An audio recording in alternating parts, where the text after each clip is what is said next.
Principal, Monsieur le député de Bordua. Monsieur le Président, en novembre dernier, Luigi Coretti, ancien dirigeant de la firme BCIA, dont les liens avec Pietro Perino sont connus, a présenté une requête en arrêt des procédures. Par la suite, le 24 novembre, le DPCP lui-même, de son propre chef, a décidé de retirer les accusations contre Luigi Coretti. Le DPCP n'a même pas contesté la requête. Monsieur le Président, Monsieur le leader du deuxième groupe d'opposition. Le député à son arrêt de mon collègue n'arrête pas de parler, de faire du harcèlement pendant que mon collègue pose une question. Je vous demande, Monsieur le Président, le député qui est là, empêche... OK. Monsieur le député de Mercier. Je crois qu'il serait opportun, peut-être après cette période de questions, de se pencher sur le comportement répété, fréquent, permanent, intimidant du collègue.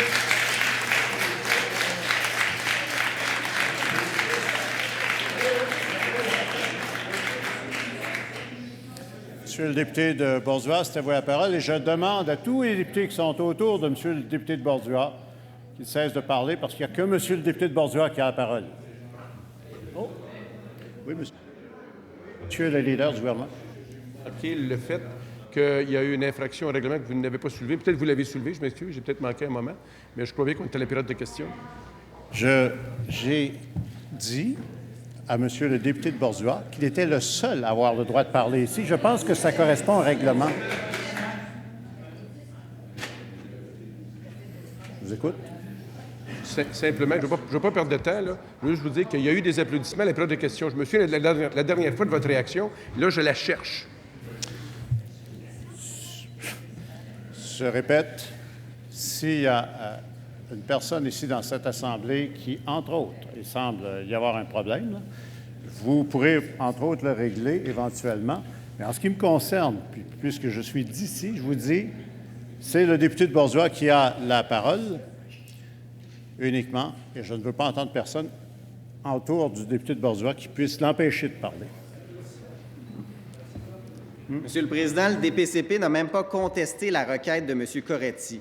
Après tant de travail des procureurs, des policiers, des enquêteurs, le DPCP décide étrangement de laisser tomber la procédure sans même se battre. Pourtant, dans le cas d'autres dossiers connus, le DPCP conteste vivement l'arrêt des procédures et va même en cour d'appel pour contester la décision de première instance. Madame la ministre, comment expliquez-vous la décision du DPCP de retirer les accusations dans le dossier Coretti sans même contester la requête? Pourquoi avez-vous baissé les bras dans ce dossier? Monsieur le leader du gouvernement. Ma collègue aura l'occasion de répondre aux additionnels. Avant de répondre, Monsieur le Président, je veux simplement vous dire que la dernière fois où il y a eu des applaudissements, j'ai compris que vous aviez suspendu la Chambre. Je pense que vous, au minimum, pourriez soulever le fait, ça ne devrait pas se répéter. Notre collègue de Bordua vient de se lever et je m'attendais, franchement, Monsieur le Président, à ce qu'il se lève, mais pour s'excuser. Hier, il a porté des accusations ici. Et lorsqu'il est allé sans immunité, les journalistes lui ont posé des questions et il a dit « Je ne suis pas en mesure de vous dire que c'est illégal ». La conclusion du point de presse a amené un des journalistes, M. Régis Caron, à dire ceci « Il y a manifestement rien d'étayé pour justifier un congédiement ». J'aurais cru qu'aujourd'hui, il s'excuse, mais au contraire, la CAQ, la deuxième opposition à cette Chambre, décide de dire des choses sans fondement, simplement pour salir des gens qui ne pensent pas comme eux, qui ne sont pas comme eux. Ce ne sont pas des démocrates. C'est tout le contraire des démocrates, Monsieur le Président. Vous voulez vous lever pour la justice? Vous voulez poser des questions pour la justice? Vous pensez que l'État de droit doit être défendu? Manifestez-le dans vos questions.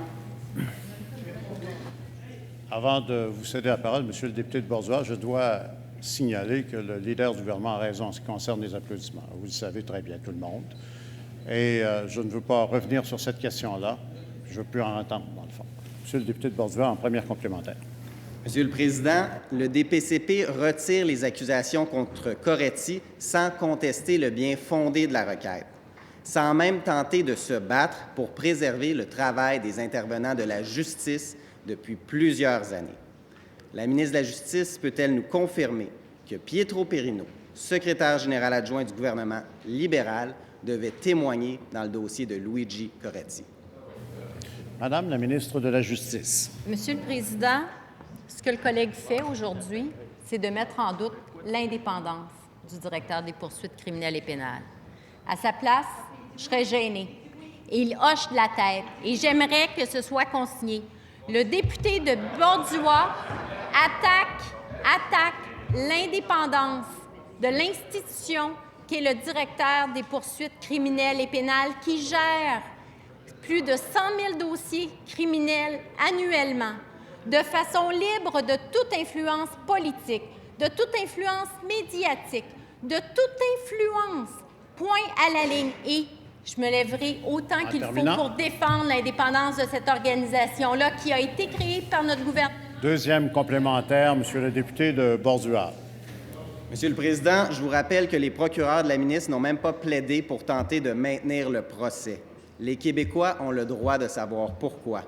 Peut-elle nous garantir que personne au gouvernement n'avait été informé que Pietro Perino et d'autres influents libéraux étaient en voie de témoigner dans le procès Coretti? Peut-elle nous garantir que ce n'est pas là la raison pour laquelle le DPCP a baissé les bras?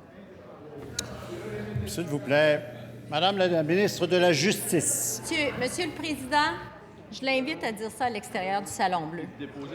Je l'invite à déposer les preuves qu'il peut avoir, Monsieur le Président.